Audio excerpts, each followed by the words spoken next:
Happy Sunday morning and welcome to the January 3rd, 2021 edition of the Bobby Hesley Show. I hope you're all doing well. Are you ready to win big on January 6th? My patriots, my fellow Americans, my conservatives, my Trump supporters, my lovers of the greatest republic in the history of man. Are you ready to win big on January 6th? Actually, let me rephrase that question. We already won big on November 3rd. Are you ready to win big again on January 6th, 3 days from now? Are you ready to win even bigger than we won on November 3rd? Are you ready for a definitive victory that's going to once and for all crush these Democrat politicians who thought they could steal an election away from us? Are you ready, folks? I'm ready. Hello from the Bahamas. Wow, look at that. We got people from all across the world who are vested in the outcome of this election. It's crazy how many people across the world want Trump to win. And that's more proof that we actually won big. Now, I'm going to get right into this, folks, and I'm going to come out swinging. We don't need the Mike Pence option. I love Mike Pence. I think he's the most virtuous vice president that we've ever had. I think he's the most loyal vice president that we've ever had. And I've done numerous videos defending Vice President Mike Pence, defending his integrity, defending his faithfulness, defending his virtue, and defending his loyalty. And I think I've done enough of that. Now, am I throwing Mike Pence under the bus? Because previously we're all thinking that it all boils down to Mike Pence. But the more research I've done, and as things fold out, and as we get to become more intimately familiar with our Constitution, I'm starting to realize that we have a lot more options other than Mike Pence. And I'm going to get into that in this video. Now, here's the bottom line, guys. President Donald Trump is doing everything that he can to remain within the limits and within the confines of the law and of the Constitution. And I congratulate him for that. There's lots of people that call Donald Trump Hitler, which, number one, that's an insult to every Jewish person to call Donald Trump Hitler. He ain't rounding people up and putting them in gas chambers, doing experiments on them. He's not doing those things to people. To call Donald Trump Hitler, when's the last time Hitler moved his embassy to Jerusalem, Israel? Answer me that. So all this talk of Donald Trump being Hitler, him being this dictator, it's just leftist propaganda garbage nonsense. But the fact is, he is not acting like a tyrant. Donald Trump is the most lawful constitutional president that I think we've ever had in our lifetimes. Think of everything that Donald Trump has done in spite of his historic landslide that he won on November 3rd, that he rightfully, legally, lawfully, legitimately won. Think of everything that he has done, all the restraint that he has practiced to remain within the limits of the law and of the Constitution. Could you imagine how Democrat presidents would have handled what happened to them? Could you imagine how Barack Obama would have handled it if on November 3rd, all of a sudden in front of all of our very eyes, the counts just stopped and Republicans were not allowing Democrat poll challengers into there? And there were ballots that were Republican ballots showing up at 4 a.m. in the morning in all these key swing states. And there was a Venezuelan fraudulent voting system called Dominion Systems that was flipping all the votes from Obama to his Republican opponent. Could you imagine how Barack Obama would have handled that situation? Could you imagine how Hillary Clinton would have handled that situation? She tried to get us to imagine how she handled it with all this fake Russian crap that there was zero proof or zero evidence for. But think of how classy and how gentlemanly and how constitutional and how scholarly Donald Trump has handled this whole thing. He has exhausted every possible legal relief within the confines of the Constitution. A lot of those lawsuits that were tossed out, folks, those were not Trump lawsuits. Those were lawsuits that were brought by citizens.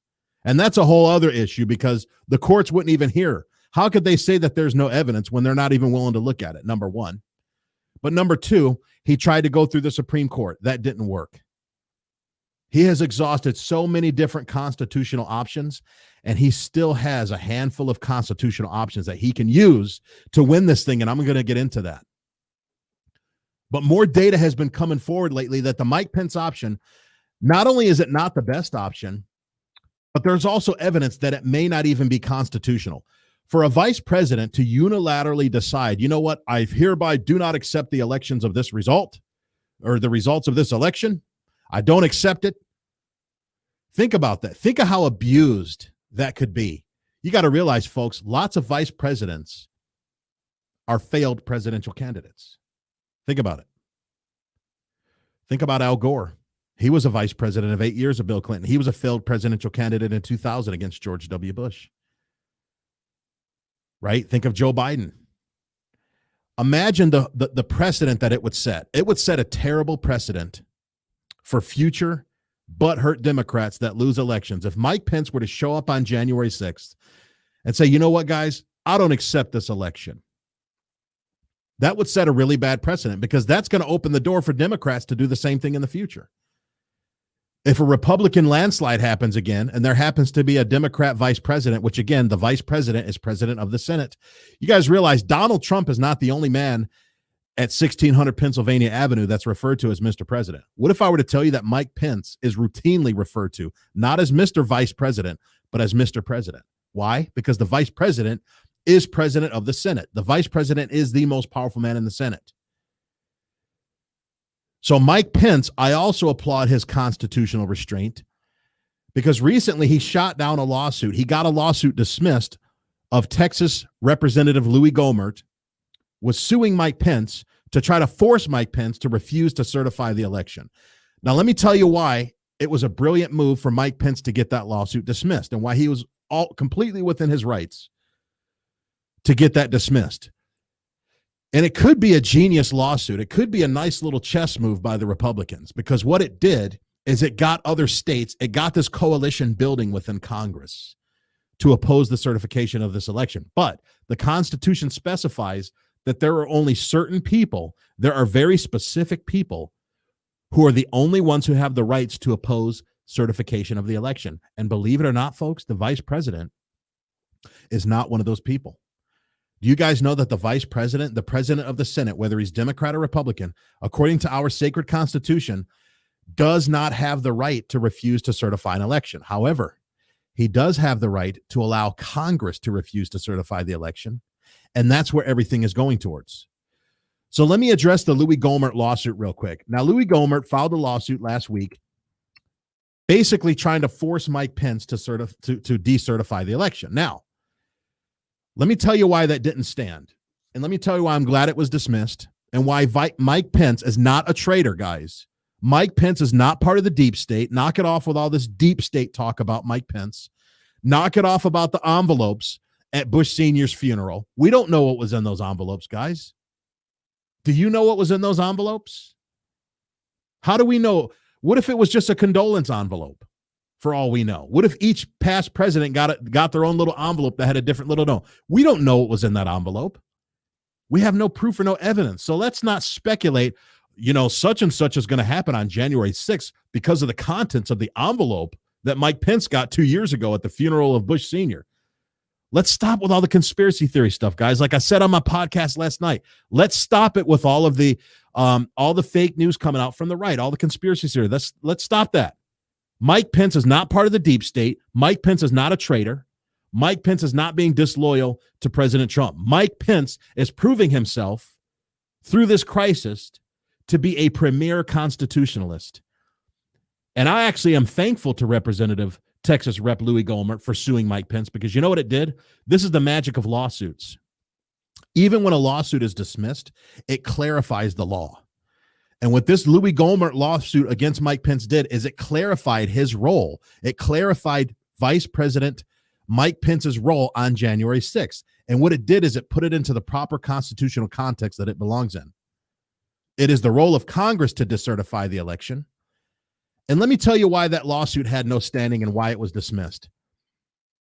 You can't sue somebody to get them to do the right thing. Let me give you an example. I can't sue my neighbor. I can't, believe it or not, my neighbor's name is Karen.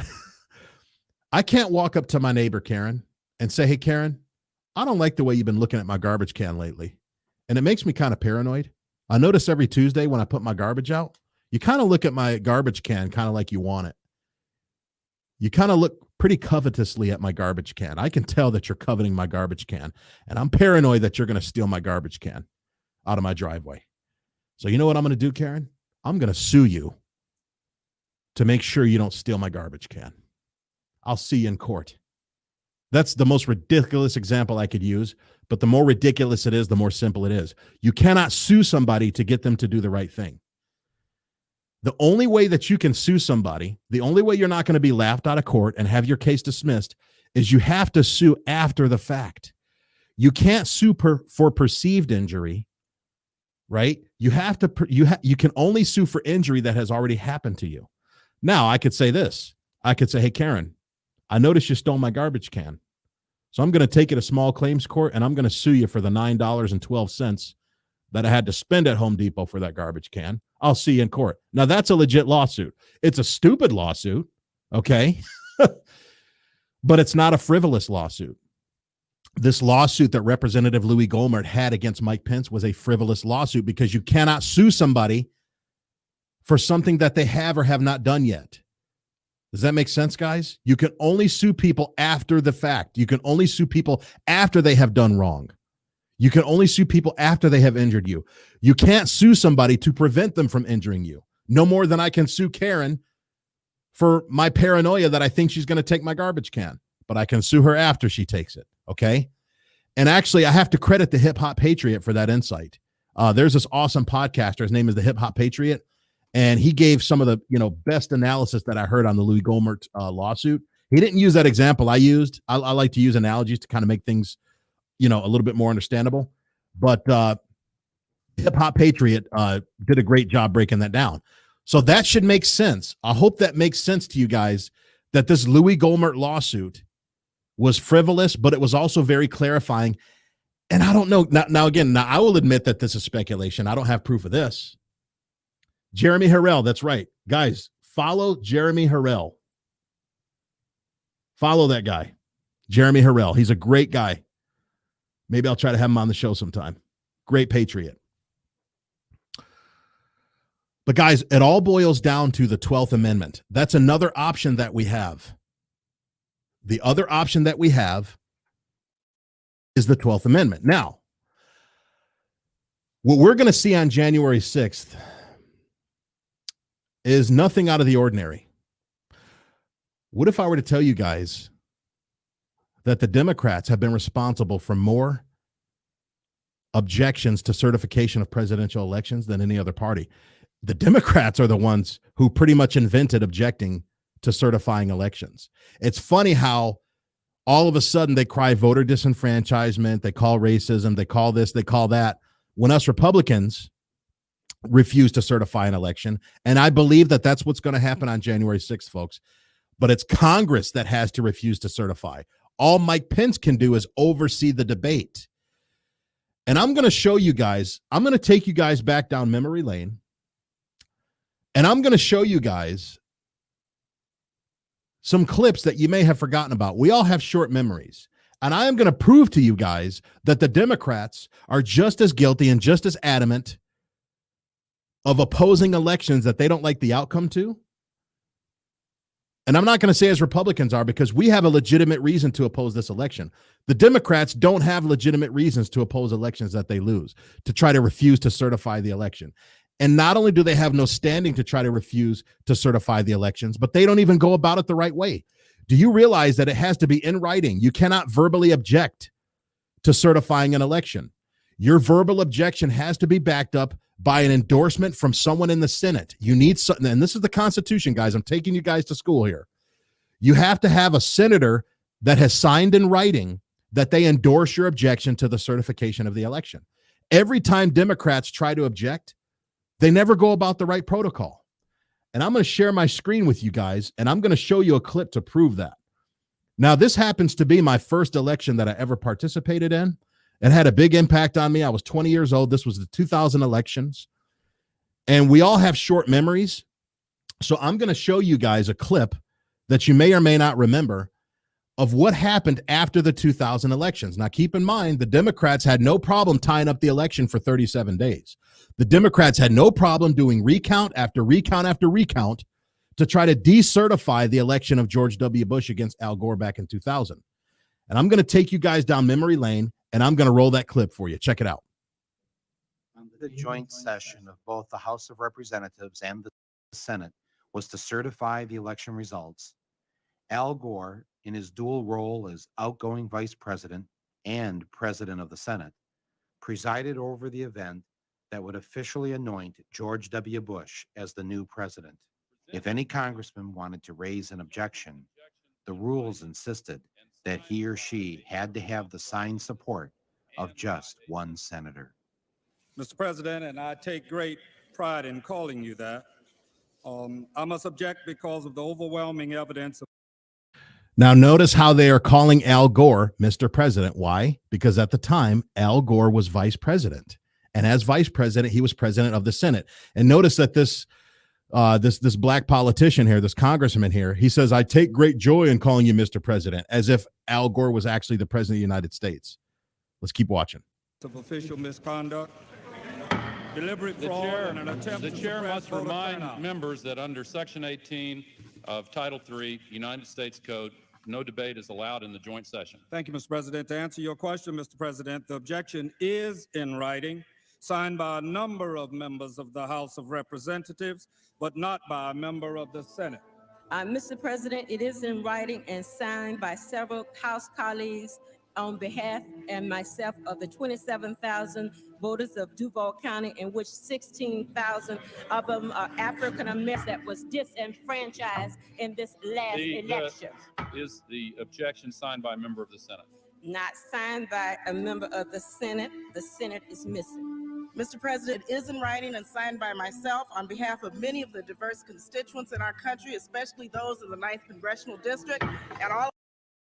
Now, guys, notice the theatrical music that they're playing. They're playing all the dramatic music. This is from the documentary called that Michael Moore made. It was called Fahrenheit 9/11. This was the opening scene of that. Michael Moore is a leftist propagandist. So he's acting like these are a bunch of put upon black leaders that have all been disenfranchised, when in actuality, Bush won fair and square. They had no standing to object to this. And as you can see, the very guy who was defeated by George W. Bush is putting these people in check. Al Gore, who was vice president at the time, which made him president of the Senate. And you're going to watch Al Gore shoot down all these propagandists that are trying to play the race card against him, or against George W. Bush. Al Gore is actually backing George Bush, even though George Bush beat him. Let's keep watching. All American voters who recognize that the Supreme Court, not the people of the United States, decided this election. Is the objection signed by a senator? Unfortunately, Mr. President, it is not signed by one single senator. Unfortunately. Yeah, it's not signed by a single senator. So therefore, you have no standing. I have no authority over the United States Senate, and no senator has signed. Mr. President, it is in writing and signed by myself and several of my constituents from Florida. A senator is needed, but missing. Is the objection in writing and signed by a member of the House and a senator? The objection is in writing, and I don't care that it is not signed by a member of the Senate. Maxine Waters, there's Maxine for you. Do you hear that blatant disregard for the law and the Constitution? I don't care that it's not in writing. In other words, F you, Constitution. I'm not getting my way, so screw the law, screw the Constitution. Let's just set it aside. That's Democrats for you, folks. Donald Trump is the complete polar opposite of that. Could you imagine if a Republican said, I don't care that it's not in writing. I don't care about the Constitution. I don't care about the rules. Oh, man, it'd be Hitler, Hitler, Hitler, Hitler, wouldn't it? Let's keep watching. The chair will advise that the rules do care, and the signature. Boom. Listen to them laugh. Not a single senator came to the aid of the African Americans in Congress. One after another, they were told to sit down and shut up. Number one, he never told him to sit down and shut up. Number one, Michael Moore. But number two, quit playing the race card. Race had nothing to do with it. But number three, if they were told to sit down and shut up, guess who it was telling them to sit down and shut up? A white Democrat named Al Gore, son of Albert Gore Sr., who was one of 14 Democrat senators to filibuster the Civil Rights Act of 1964. Why don't you include that in there, Mr. Moore? And It's a sad day in America, Mr. President, when we can't find a senator to sign The gentleman- objections. the gentleman will suspend. Won't sign objections, Mr. President. The gentleman will suspend. Inauguration coverage 2001 on a nasty, but it could be worse kind of day in Washington. On the day George W. Bush was inaugurated, tens of thousands of Americans poured into the streets of D.C. in one last attempt to reclaim what had been taken from them. They pelted Bush's limo with eggs and brought the inauguration parade to a halt. The plan to have Bush get out of the limo for the traditional walk to the White House was scrapped. Bush's limo hit the gas to prevent an even larger riot. No president had ever witnessed such a thing on his inauguration day.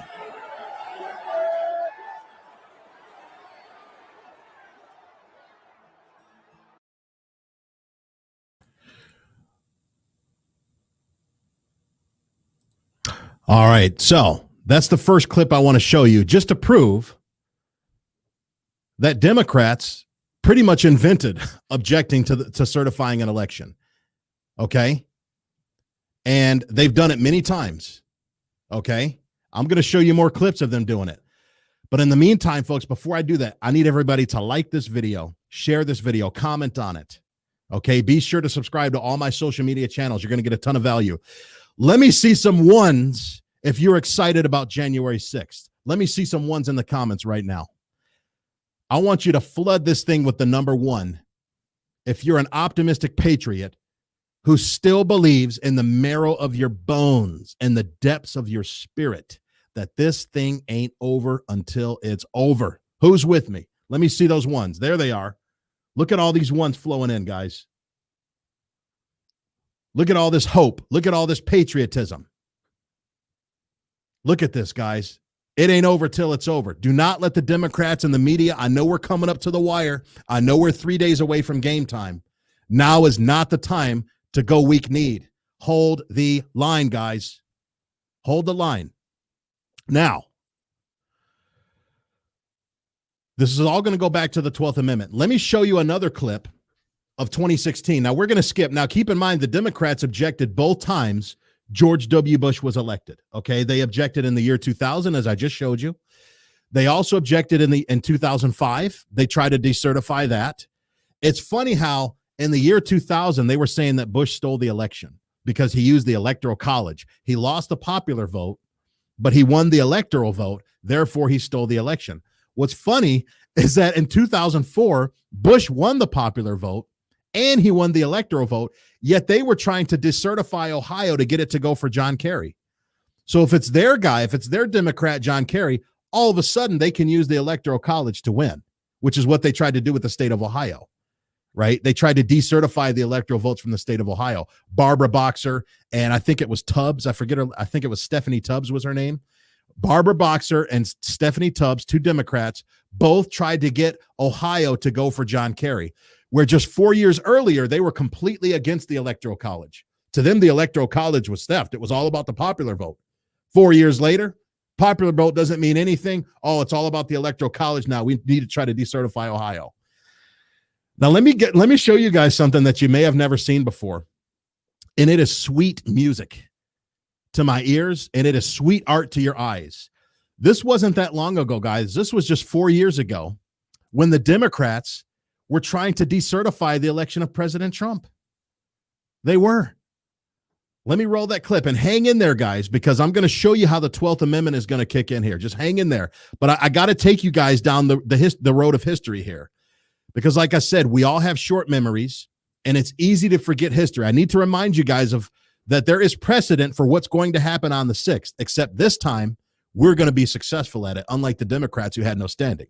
So check out this clip here. Thank you, Mr. President. I object to a certificate from the state of North Carolina based on violations of the Voting Rights Act. There is no debate. And There is no debate in the joint session. Hey, I know him. As previously ruled, a signature from a senator is required. Is there a signature from a senator? There's a signature from the House of Representatives, myself. The and no objection signature cannot at be this point. received without a signature from the senator. Mr. President, I object on behalf of the millions of Americans, including members of the intelligence community. There is no debate. Debate is prohibited.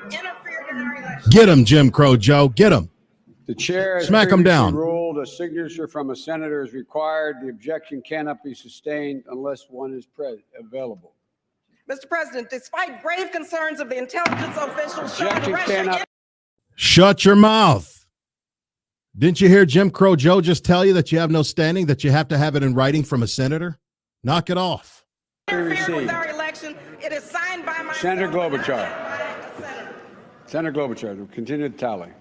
To the votes from the state of Wisconsin, which should not be legally certified No debate. or regularly Does given. the gentlelady, Because in the does state- she? In the city of Milwaukee, 60,000. Please come to order. Listen to Joe. Shut your mouth, Sheila Jackson Lee. He's telling you you have no standing. Listen to Jim Crow Joe when he's talking. He's your president. He's president of the Senate because he was vice president at the time. The chair has previously ruled. The gentlewoman will suspend. As the chair has previously ruled, a signature from a senator is required. Is there such a signature? I do have a written document with The my objection signature on it cannot be seeking it, received. Senator, but the Russian intrusion, foreign He's not even fit back then. You guys noticed the slur. Rejection received. Come on, man. You got to have it in writing, man. Even back then, he wasn't even fit to be vice president. I don't know what Barack Obama was thinking back in 2008, man. Why did he pick this guy to run with him? I don't get it. I'll never understand that. Continue to call the roll. I wish to ask, is there one United States senator who will join me in this letter There of is no rejection? debate. Is there one senator that will join you in this debate, Miss Maxine Waters? I'll answer that for you. Hail to the no. There is no debate. The gentlewoman will suspend. The chair has previously ruled a signature from a senator is required. Objection cannot be received. Okay, now, here's what ended up happening, guys. Here's what ends up happening.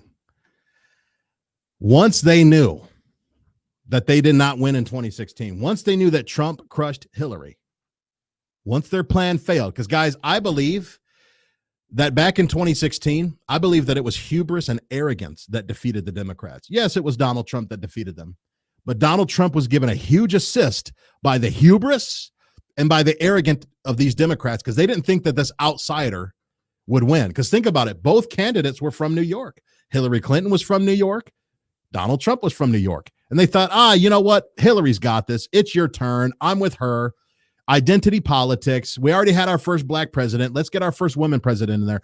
The Democrats thought all that identity politics stuff was going to work. They underestimated the power of Donald Trump. They underestimated the will of the people. And they underestimated the depth of the swamp that we Americans wanted drained. So they didn't have all their Dominion crap in place back then. They didn't have, they had some voter fraud. They always have voter fraud. But they didn't think they needed it back then because it was Donald Trump. It's the reality TV guy that calls Rosie O'Donnell a fat pig. How's that guy going to beat Hillary Clinton? But it backfired on them. Now, I want you guys to listen. And by the way, those were Trump's words, not mine. I'm not calling Rosie O'Donnell a fat pig. Those were his words. But I want you guys to listen to how these Democrats realized. This was on January 6th, 2017. I want you guys to realize how these Democrats started melting down when they realized that their arrogance and their hubris backfired on them. When they had no dominion, when they had all the crap that they pulled in the 2020 elections, when they thought that Hillary just could skate in there with her gender and that didn't work. Listen to the outrage and listen to Biden shut it down. That's why it's joy to your ears and your eyes, guys, because Biden shut it down. Okay, check it out. Watch this. Let me roll this clip and then I'll start to wrap up with some thoughts on the 12th Amendment and how that's going to come into play. Check it out. The state of the vote for President of the United States as delivered to the President of the Senate is as follows. The whole number of electors appointed to vote for President of the United States is 538, of which a majority is 270. Donald Trump of New York has received for President of the United States 304 votes. Hillary Clinton, the state of New York, has received 227 votes. The state of the vote for Vice President of the United States as delivered to the President of the Senate is as follows. The whole number of the electors appointed to vote for Vice President of the United States is 538, of which 270 is a majority. Michael R. Pence of the state of Indiana has received for Vice President of the United States 305 votes. Tim Kaine of the Commonwealth of Virginia. Listen to the meltdown. Listen to these guys melting down, guys, and watch Biden smack them down. Listen to this. There'll be order. Sergeant at arms were removed.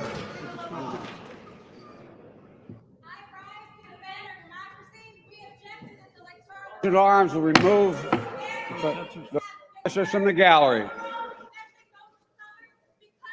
In order. Especially those of color. Quit playing the freaking race card, man. Getting sick of these Democrats always using black people to get their freaking power. You hear that race card? Including people of color. Yeah. House. The Commonwealth of Virginia has received 227 votes. Elizabeth Warren of the Commonwealth. Voter suppression. Did you hear that one? Did you guys hear any news reports of voter suppression in the 2016 elections? I didn't.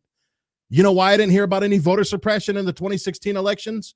Because at that time, all the polls said that Hillary Clinton was up by 90% and that Hillary Clinton had it in the bag. All the media was talking about was the landslide victory. I'm with her. It's her turn, Hillary Clinton.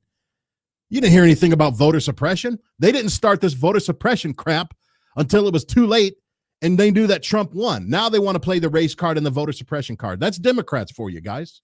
Of Massachusetts received 2. Maria Cantwell, the state of Washington, has received 1. Susan Collins, the state of Maine, has received 1.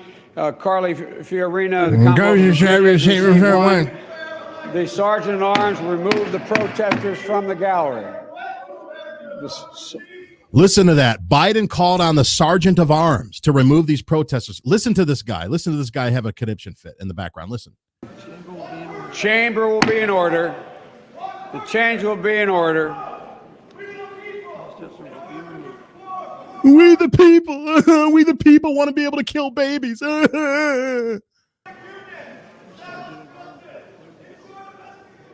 Clerk. Winona LaDuke of the state of Minnesota has received 1 vote. This announcement of the state of the vote by the President of the Senate shall be deemed sufficient declaration of the persons elected President and Vice President of the United States, each for a term beginning on the 20th day of January 2017, and shall be entered together with the list of the votes on the Journal of the Senate and the House of Representatives. There it is, folks. So you see how these Democrats were doing everything they could to oppose the certification of President-elect Trump back in 2016. So they've set the precedent. Why is it okay for Democrats to do it, but it's not okay for us to do it? Now, let me read a piece. And again, you guys need to like and share this video, comment on it. Please be sure to subscribe to my YouTube channel, especially today, because I'm going to link this entire article that I'm getting ready to read here. It's by one of my favorite authors, Andrea Widberg. She's a brilliant attorney. And this is going to give you guys some hope about what I believe is going to happen on January 6th. She goes into detail about how the 12th Amendment, under the leadership of Mike Pence, the legal, constitutional, properly contexted leadership under Vice President Mike Pence, who's also the president of the Senate, is going to come into play and how he's going to oversee the proceedings of the 12th Amendment. Here's what Widberg said. The senators brave enough to make this stand include both current and incoming senators. She's talking about all these Republicans who plan on stepping up. And keep in mind, folks, like I said on my show last night, don't be surprised if we see a few Democrats step up. Here in Michigan, we had Democrats who filled out sworn affidavits. They're like, you know what? I love Biden, but I can't rock with this, man. All this fraud that's going on here at the TCF Center, this is fraud. This is stealing, and I can't. And they actually signed affidavits. It wasn't only Republicans that signed those fraud affidavits. And keep in mind, those carry the penalty of 5 years imprisonment for perjury if an affidavit is false, because it's a sworn affidavit. So listen to what Widberg says. The senators brave enough to make this stand include both current and incoming senators.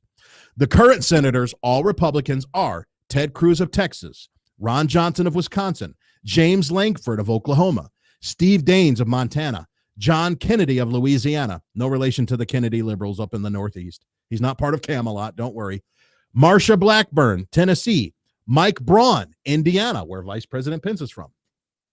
The senators-elect, again, all Republicans. These are fresh senators that were just elected, and it is a shame that John James is not part of these Senate-elect up here in Michigan. There's no way that Gary Peters beat John James. There's just no way. This thing was stolen from John James. He was an incredible candidate, and I hope he runs again in 2022 or in 2024 or whenever he's able to run again. The senators-elect, again, all Republicans are Cynthia Loomis, Wyoming, Roger Marshall, Kansas, Bill Hagerty of Tennessee, and Tommy Tuberville of Alabama.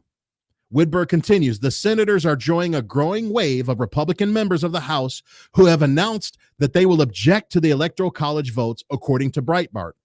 At least 140 House Republicans are also expected to object to the Electoral College vote. Do not underestimate how important this groundswell is. As I noted after Senator Hawley made his stand, the Mike Pence route is not the only option for remedying massive voter fraud.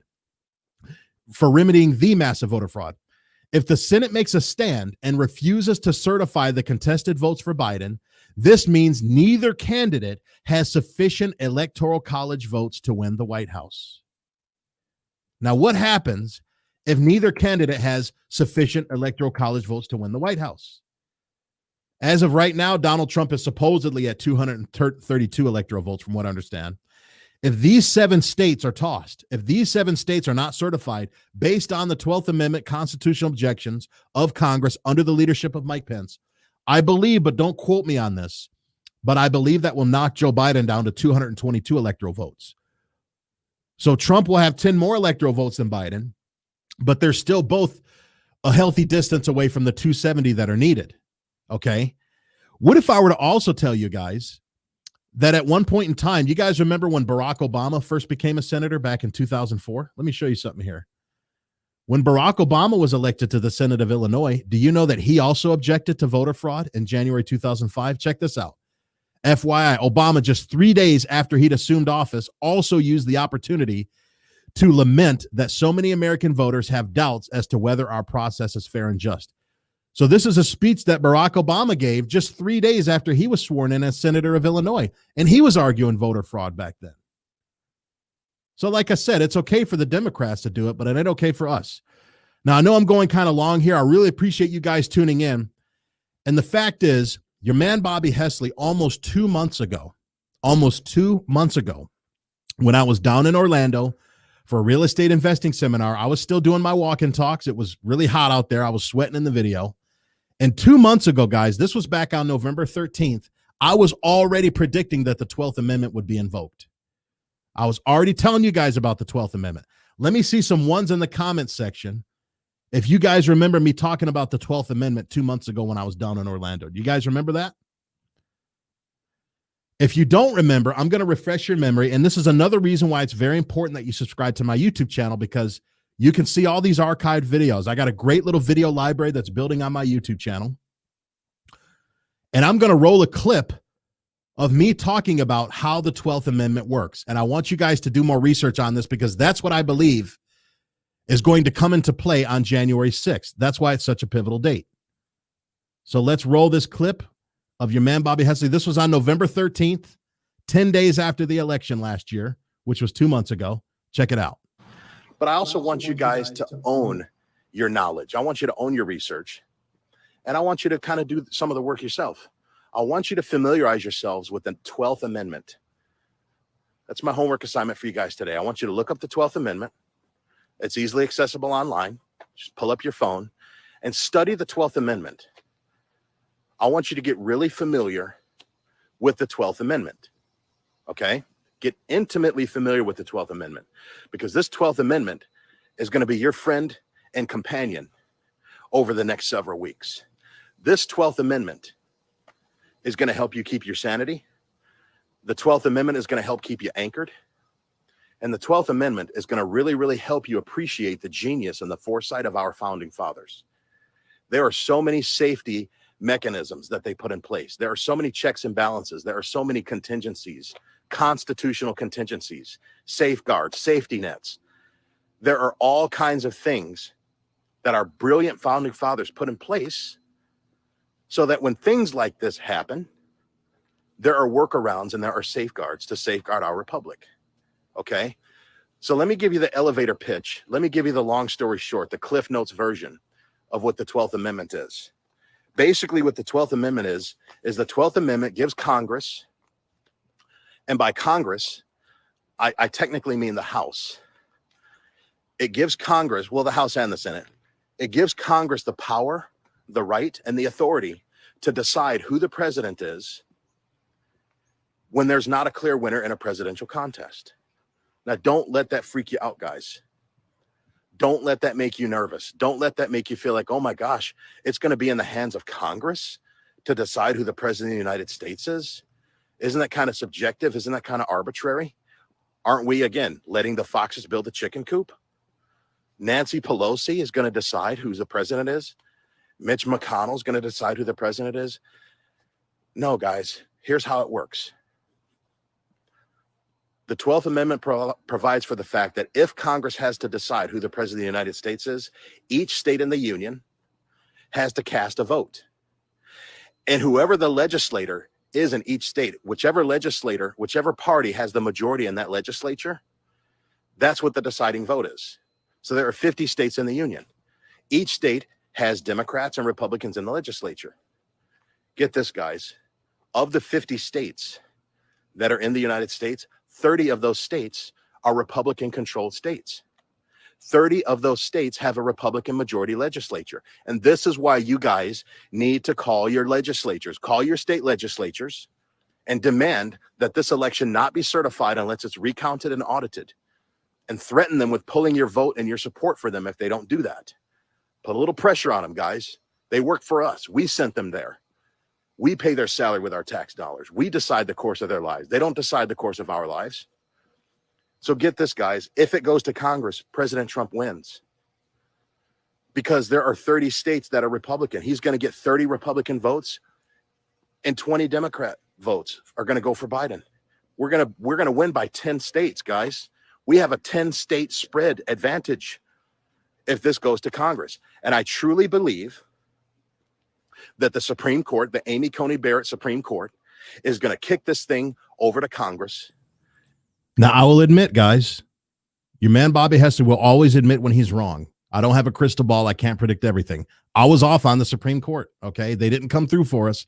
I thought at the time they would, and they didn't. I will own that. I will print a retraction. I hereby publicly confess that Bobby Hester was wrong when he thought that the Supreme Court would kick this back to Congress. They proved to be completely useless. I am owning it. What else you got? I admitted it. So what else you got? And they're going to require that Congress rule and that Congress vote on who the president is. And if that happens, guys, we got another 4 more years. We got another 4 years, guys. So have hope, guys. Do not let the media manipulation get to you. Don't let it get to you, guys. We are winning in so many ways. We're recuperating votes. We're recovering votes that have been stolen, that are being uncovered to be fraudulent. We're winning court cases.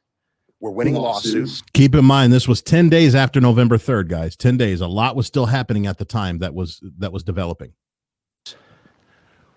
We got the Supreme Court looking at us. We got state Supreme Courts ruling in our favor. We're uncovering fraudulent software. And here's my closing thoughts, guys.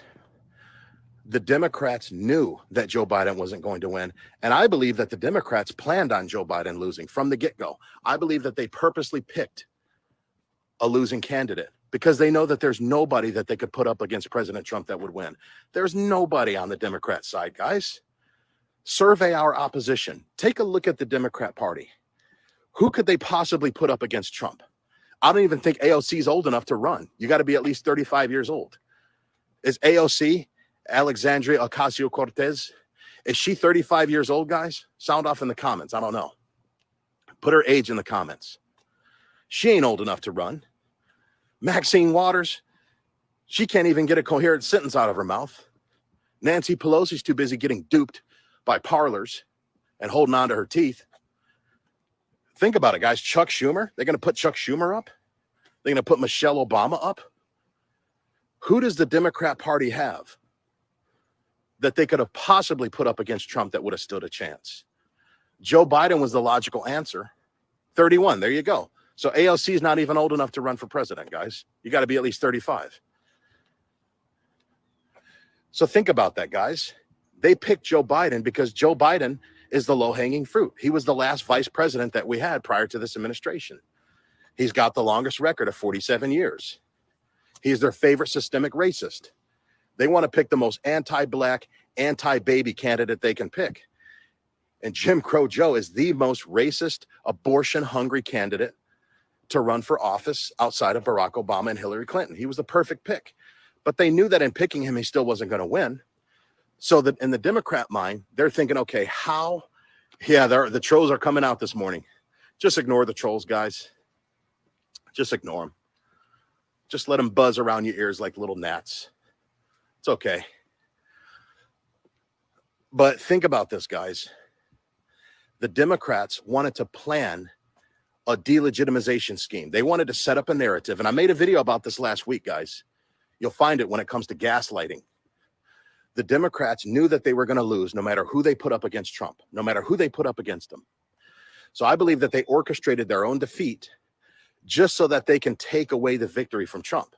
It's like I said, we're not going to lose this election, but we're also not going to quite win it either, because they're not going to allow us to enjoy the full victory, because for the next 4 years, they are going to say that we stole this election.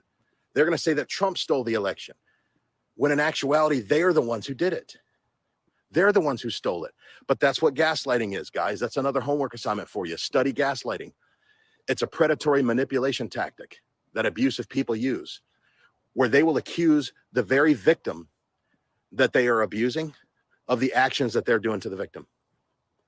That's what they do. That's classic gaslighting, guys. You victimize somebody and you accuse your victim of the toxic, abusive behavior that you're putting on your victim. That's what the Democrats are doing. They are stealing the election. They are abusing Republicans. They are abusing President Trump. And they are accusing us of doing those things so that everybody who's watching can think that we're the ones who are guilty of the things that we're actually being, that are actually being done to us. And that's what they're doing, guys.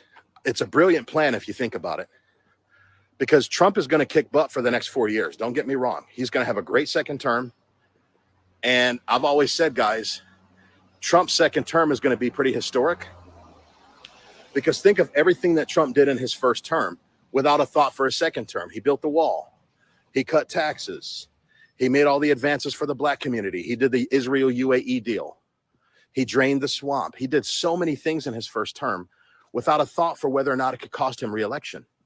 He had a lot to lose in his first term, and yet he didn't allow that to paralyze him about getting things done. Now that he's got nothing to lose, now that he's going to be in his second term, we ain't going to see no prolonged riots, guys. If these crazies decide to riot and decide to do their little chaos anarchy dance, Trump's going to send in the National Guard fast. He's going to shut that down real fast because he's in his second term and he don't care. He's going to be a bull in a china shop. And that's what I believe is going to happen, guys. So take heart, take courage, buckle up for these next few weeks, guys. Sana wants me to become the next Michigan governor. Oh, man. So that was my prediction, guys. I predicted that the 12th Amendment was going to come into play. I appreciate you guys staying on for this. I just wanted to give some history. I just want to give some context. Angie Shaw, how you doing, sister? Negro, you know America never did want blacks to vote or have citizenship. I agree with you partially, Angie. I agree with you partially. The question is that I have for you, Angie, and I would encourage some respectful dialogue, okay? We don't have to troll each other. Obviously, you disagree with me on my outtake. You think I'm a house Negro. You think I'm a coon. That's pretty obvious by the language you're using. So why don't we have a respectful dialogue? We don't have to call each other names. You're saying that I know America never did want blacks to vote or have citizenship. I partially agree with you, because the portion of America that didn't want blacks to vote or have citizenship is the party that you vote for, the Democrat Party. Joe Biden, Hillary Clinton, Bill Clinton, Barack Obama, their party that you've most likely voted for your whole life and that you most likely voted for 2 months ago, in spite of all the systemic racism they put us through, that's the party that never wanted blacks to vote or have citizenship. And I'll take it even further than that. Your Democrat Party that you have most likely supported your entire life and most likely will support for the rest of your life, they didn't even want blacks to be humans. That's what justified slavery. We were considered chattel. Those were all Democrats, Angie. It was Republicans who put an end to all that. It was the Republicans who tore the nation in half from north to south in order to put it into slavery. It was the Republicans who passed the Civil Rights Act of 1964 that actually gave black citizens the right to vote. It was your Democrat Party that fought tooth and nail to make sure that we couldn't vote. In 1964, with the Civil Rights Act of 1964, there were 14 Democrat senators who filibustered the Civil Rights Act of 1964 that Martin Luther King, working with the Republicans, helped to get passed. It was your Democrat Party that never wanted blacks to vote or have American citizenship. So yes, I do partially agree with you on that, Angie. And I would encourage you to try something new. I would encourage you to try something different and stop rewarding the systemically racist Democrat Party with your votes every 4 years. That's what I would encourage you to do. But I appreciate you coming on. And if you want to have some respectful dialogue, let's have some respectful dialogue. You don't have to call me Negro. You don't have to call me out of my name. Why do you have to call me out of my name like that?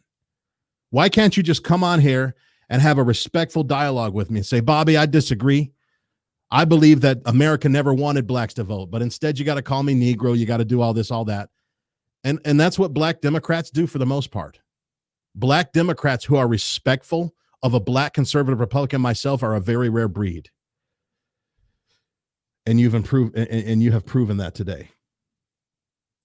But I do appreciate you coming on. I appreciate you coming on and sharing your thoughts. Just try to be more respectful next time, like I'm respectful of you.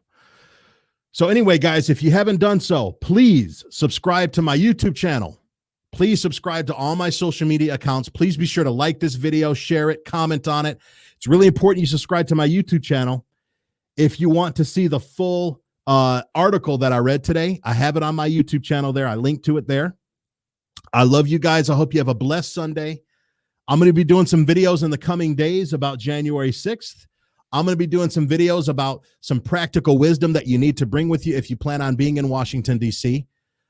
I'm going to show you how to have some street smarts, how to be aware, how to be alert, and how to be safe if you're going to go down to Washington, D.C. It's very important, guys. I stand behind everything I said last night, and I'll do a whole video covering that. If you're going to go to D.C. and just be this naive sightseer that doesn't have any street smarts, you need to stay home. Be smart if you're going to go down there. And I'm going to show you how to be smart to go down there to support our president, okay? I'm also going to do a video in the coming days about why Senator Kamala Harris has still not given up her Senate seat yet.